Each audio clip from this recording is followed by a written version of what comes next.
Hey, everybody, welcome to today's episode of the podcast. I am so thrilled that you're here. Hey, in this podcast, I want to talk about your business value ladder. So often, when we are just trying to decide what kind of offers to put out there, how to look at your business and really create a scalable offer suite, we tend to start by putting either kind of our disjointed offers that we already have together into a value ladder, or look at our offers as sort of just like separate pieces. But instead, what I challenge you today is to think about not having your offers just be sort of random events or random pieces that are put together, but really look at it as a progression.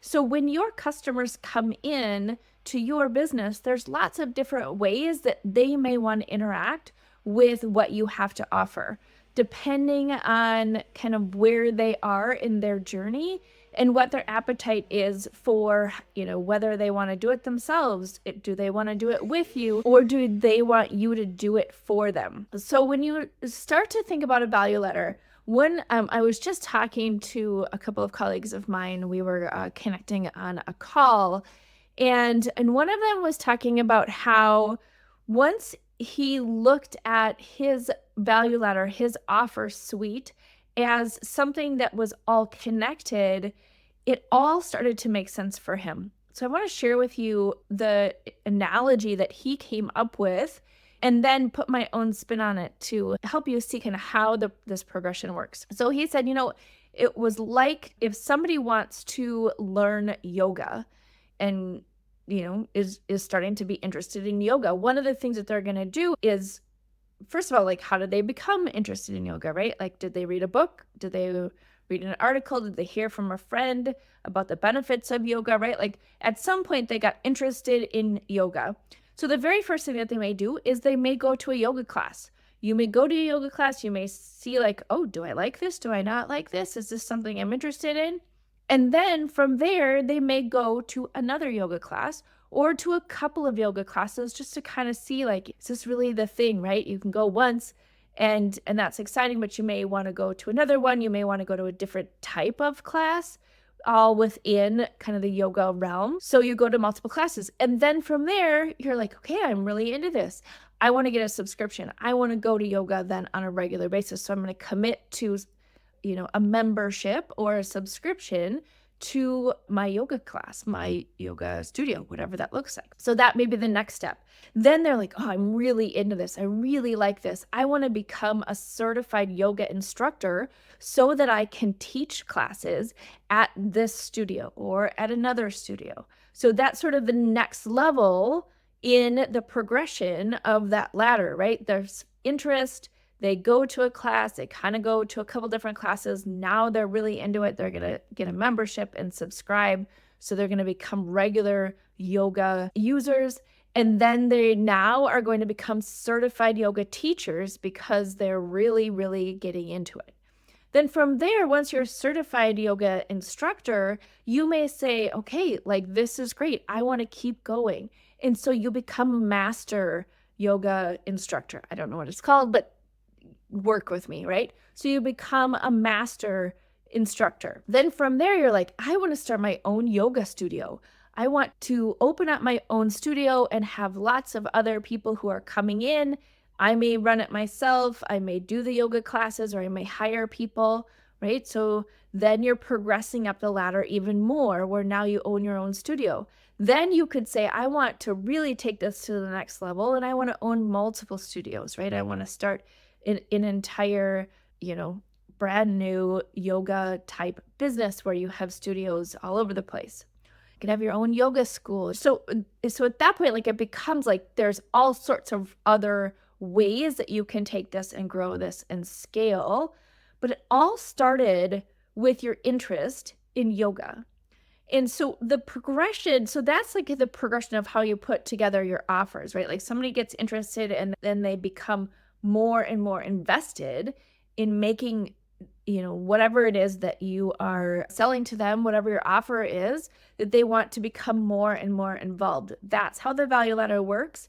as you're building out your offers. So it's not like random offers all over the place based on different topics. It's really that progression that somebody is going through as they are getting deeper and deeper into whatever it is that you're doing. So if you're helping somebody create a business, you are, the very first piece of it is what is their interest level, getting them excited about creating a business. And then at some point in time, you can help them actually grow and scale their business, right? There's lots of different parts and pieces to that. You may come in at different times. Your customer may be coming in at different times. You could focus on something as you're going through, but there's a progression ladder of not only interest, but of depth of experience that you're creating with your people. Okay, so that was the example. And I was like, oh, that's really great. Like somebody could really understand how, if you were trying to get into yoga as the example, how you may progress through those different stages to becoming whatever it is that you wanted to become as you were growing your interest in yoga.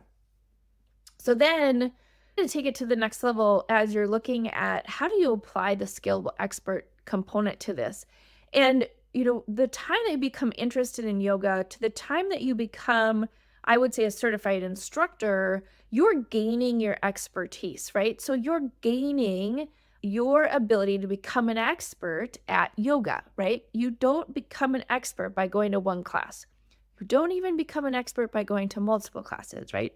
So you become an expert at some point in this journey when you become a certified instructor, when you become a master level yoga instructor, whatever the sort of mastery level is, you have become at that point an expert. Within that time of becoming an expert, you have actually adopted the identity of becoming an expert. I am a yoga expert. I am a yoga certified master, or whatever you want to call it, right? So you are going through that progression of becoming an expert. You now have the identity of becoming an expert. Now at that point, you're like, okay, great. So I have this expertise that I either have a passion for, I'm talented in, I have a superpower, whatever it is, right?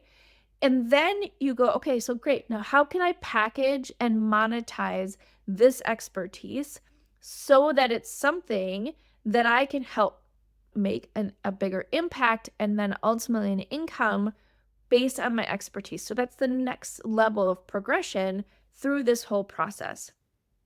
And then from there, once you have packaged and monetized your expertise, then you're looking at, okay, so how do I scale my ability to grow my expertise into something that can scale beyond me?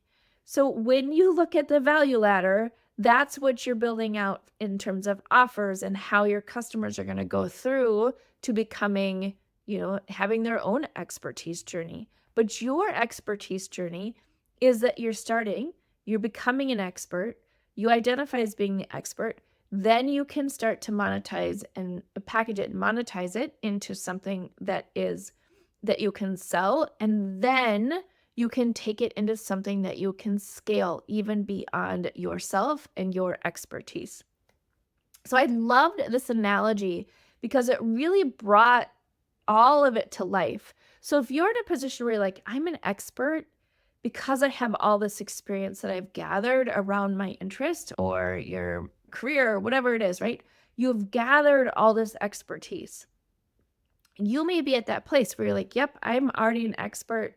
Now, what do I do with my expertise in order to start to monetize it? A lot of times that's like one-on-one work that you're doing to help one other person. Or maybe you've moved into helping a couple of different people or a group of people. That's packaging and monetizing your expertise. And then at some point you're like, okay, great. Like I'm helping all these people. Now I'm a little maxed out because I'm helping so many people. I just don't have the time or capacity anymore to continue down this road, right? Like you have done such a great job that you have people who are either waiting in the wings or you're not able to actually help them because you're too busy, right? That's when you start to scale your expertise beyond you by looking at the scalable systems and scalable offers that we talk about so much in our Learn Academy mentorship, in our different programs that we have, to help you become a scalable expert. That's that journey that you're going through as you're developing your expertise, you're starting to monetize your expertise, and then ultimately scale it beyond yourself so that you can continuously grow and have that ability to reach infinite scale. So that's that progression. So hopefully this helps to bring it to life. Like, what does it look like to go through this process? What does it look like to build a business model that's scalable, a business value ladder that helps you just naturally progress your people from one step to the next without getting overwhelmed by adding so many crazy things all over the place that not only are you confused, your team is confused, and ultimately your customers are confused. So hopefully this serves you today. You may need to re-listen to this a couple different times because I have a couple layers in here that you may need to think about as you are sitting down to build your offers, sitting down to determine, like, how can I help my customers in the best way? And ultimately, how do I make sure that what I'm doing within my expertise is going to start becoming scalable so that you can build something that actually exceeds your time, doesn't keep you in overwhelm, and certainly doesn't burn you out. All right, so if you love this episode, go ahead and share it. Give me a subscribe in however you're watching or listening to this episode. I appreciate you so much, and I can't wait to talk to you again next week.